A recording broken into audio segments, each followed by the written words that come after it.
தவளைய நீங்க தண்ணியில போட்டு கீழே வந்து வெப்பத்துல ஏற்படுத்திட்டீங்கன்னா அது வந்து நீந்தி நீந்தி வந்துட்டு கடைசியா துள்ளாம செத்து போயிருமா. அமெரிக்கால ஒரு ஸ்டடி பண்ணாங்க. இப்ப நீ சொல்லு, இப்ப ஒரு தண்ணி தொட்டில நான் தவளைய போடுறேன், கீழே ஒரு அடுப்ப வைக்கிறேன். இப்ப தவளைக்கு சூடு ஏறுது, தவளை குதிச்சு வெளியில போகலாம், அவ்வளவு ஸ்பேஸ் இருக்கு. ஆனா தவளை குதிச்சு வெளியில போகல. ஏன்? வெளியில வந்துடலாம்ல, துள்ளி குச்சி வெளில வரலாம்ல, சூடு ஏறுது, ஏன் வரல? பயமா?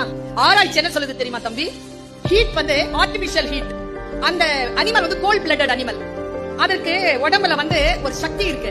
அது தண்ணிலயும் இருக்கும், தரையிலயும் இருக்கும். தண்ணில இருக்கும்போது சூரிய வெளிச்சம் வந்துச்சுன்னா அது உடம்புல இருக்கக்கூடிய எனர்ஜியை வெளிப்படுத்தி அந்த ஹீட்டை வந்து சமாளிச்சுக்கும். இந்த தவளை ஏன் சாகுதுன்னா, அது ஸ்டார்ட் பண்ணும்போது ஹீட்டை ஸ்டார்ட் பண்ணும்போது இதமா இருக்குன்றதுனால அது சகிக்காது, தன்னால சமாளிச்சுக்க முடியும்னு எனர்ஜியை அனுப்பும். எனர்ஜியை அனுப்ப அனுப்ப அது ஹீட் அதிகமாகி எனர்ஜி ஃபுல்லா அனுப்பிடும் சமாளிக்கிறதுக்கு. ஹீட் பாயிண்ட் அடிக்கும் பாரு.